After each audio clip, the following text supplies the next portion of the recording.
up guys, it's your girl Nikki and I'm back with another video for this week. And for today I will be talking about my experience, first college party when I first attended University at Albany.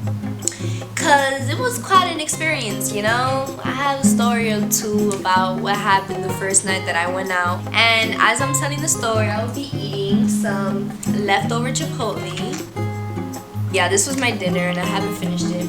Just so you guys know, I'm wearing a robe because it's 2:11. It's 2 a.m. Yeah, I'm in PJs and I'm not really about to change. Anyways, before I continue, I just want to say thank you for those that shared my videos, that shared my channel. I appreciate it so much. And I'm almost there to my goal and we're just gonna grow and grow and grow. And so yeah, I just want to thank you guys. If you're new to my channel, make sure to subscribe, like. You don't have to comment, but if you want, I would really appreciate that too. Without further ado, this is my story on my first college party. Night, weekend, whatever. City girl, we were known by everyone. We just wanna have some fun. It was the weekend. So I'm gonna start all the way from the top.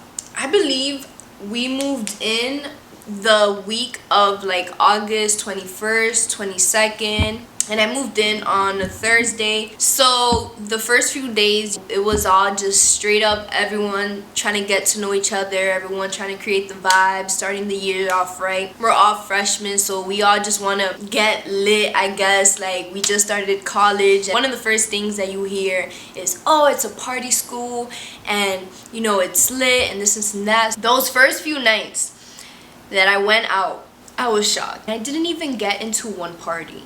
Why? I'm gonna insert a clip. Bro. Experiences.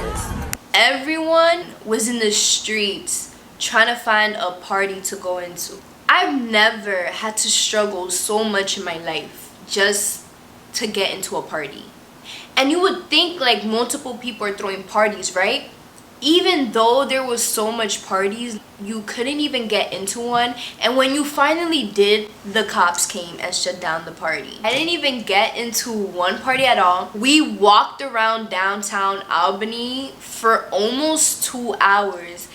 Oh my god, 222. So yeah, in this clip that you guys just saw, it was like 100 heads, 50 heads, I don't even know, trying to get into one house. Because every single house you tried to get into to go to a party, it was just packed. And it's because it was the first few nights. And then on top of that, people were rejecting us because they knew we were freshmen. How? I don't know. We probably looked like freshmen, you know, walking around like headless fucking chickens trying to get into parties. And it's really not that serious. So next day, you know, I was being optimistic once again. So I think we walked around for like an hour until we finally got into a house.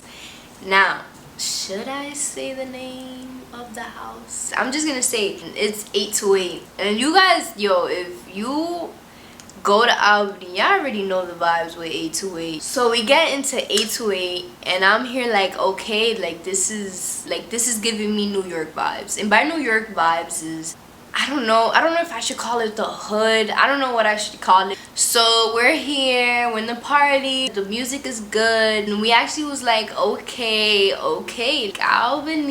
Yeah, that's what we kept saying when we were there. It was like, Albany. I actually have clips. I don't want to get demonetized though, so.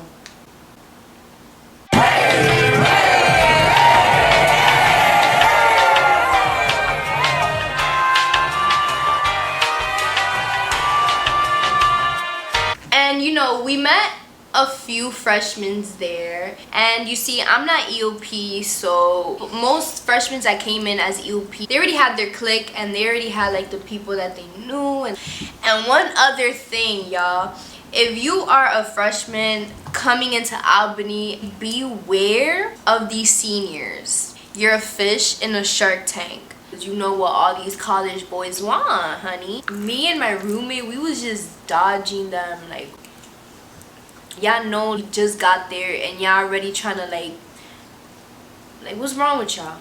So whatever, yeah, I was meeting a couple freshmen and I was like, wow, like this is cool. I'm socializing, like I'm meeting new people, the vibes is great, we all smoking hooks, we all drinking. I'm not really sure what happened. I'm not gonna name names in my story. I would just always remember this night because I think God is foreshadowing the rest of my Ualbany experience. So I came to the party with one of my friends and he doesn't go to Albany. I met him in high school, so he's a high school friend and he's friends with all my friends that I'm in college with. When we got to the party, he was like, you guys pay the Uber to go and I'll pay the Uber to come back. And we was like, bet, you know, that sounds valid. And he was like, okay, I'm ordering the Uber now. And I was like, bet. So it's me, my 3 friends, including my roommate, and then him, right?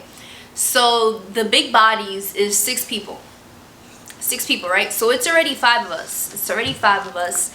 And one of my friends, my best friend, he has a roommate. So he was like, I'm gonna tell my roommate to come with us because, you know, if I'm going to the same place that he's going, it only makes sense, you know, to be generous and let him be that extra person to come in our Uber, right? He tells him to come and the Uber arrives and we're walking towards the Uber and I'm not really sure what happened. All I know is as I'm walking towards my Uber, the couple of people that I've met at this party, they were also walking with us towards this Uber.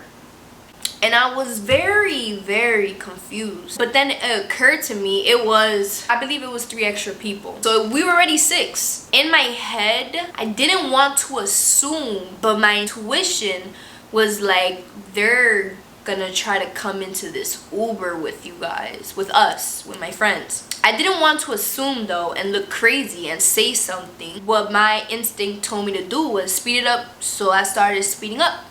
I get into the car. My friend and my roommate get into the car, and then I see that these 3 people, they came into the car too. My friend's roommate, he came into the car too, and everyone came into the car, and also the friend that paid for the Uber, he sat in the front in the shotgun. And the only one who I don't see in the car is my friend, the one that invited his roommate to come with us. First of all, the car is mad packed. One person sat like on the floor and the Uber driver's like looking at us like, the fuck? Then he said it. He was like, it's 6 people, like this is too much. And then I'm here like, well, 3 people don't really belong here. I'm not even trying to be mean. We didn't even tell them to pull up and we didn't even tell them to come in. I'm like confused as to like why that even happened or how, or if there was any miscommunication. And my friend, he's so nice. Like he's so nice. He just looked and he was like, I'll just order my own Uber. Like you guys could leave. So this is when I started raising my voice. I started getting mad because first of all, even though that Uber was supposed to be for our friends, for my friends, I'm not the one actually paying for it. So I didn't feel like I had a say to tell them to get out, nor did none of us. You know, the only one that we felt should say anything was a person that paid for the Uber, but he wasn't really saying anything. So I was just like, hello, get in the car, like get in the car, like we got this Uber for us, like get in the car. And I kept repeating myself, like what are you doing, like don't be pendejo, you know this Uber was for us, like what do you really. He was like, no, I'm gonna just take another Uber, I'm gonna just pay for another Uber. Mind you, he paid for the Uber to come. So that's why I'm here getting like mad. I was like, get in. He's like, no.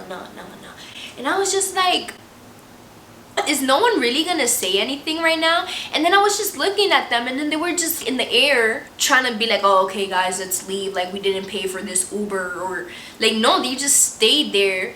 And I was like, you know what, it's 3 a.m. I'm not about to let my best friend be outside in these streets in downtown Albany alone. And while waiting for an Uber, I'm gonna just get out and I'm gonna just pay again for another Uber to go home. Even though I really didn't have a problem with that, it was just like we already agreed to how we were planning to get there and get back home. Whatever, I got out, my roommate got out, it was just us 4 outside. Like, so we technically got our Uber taken away from us. It was only the 2nd night in Ualbany. I don't care anymore, like that was months ago. I don't really know if there was just a miscommunication. Like, I wouldn't get into an Uber I didn't pay for or put not even $1 into it. And even if I did, I would always just be like, oh, like, who should I send money to or something, you know? Because, bro, shit is not free in life. But in that moment, I just felt like it was common sense to get the fuck out if you did not pay for it. I think that's why, not that I had a really bad experience in Albany overall, but like, that's just one story. We have gone out many times, and it was just after a point, I was just like, I'm not going out anymore. I don't know if that makes us day room for not saying nothing. It was just the second night. I wasn't really trying to start anything. I don't know. Y'all tell me if this is something that you would get mad over. If you guys watched till the end, thank you guys for watching, and I hope you guys did enjoy this story time. And if you did, let me know in the comments below if you guys would like to hear more story times from me. Till next time.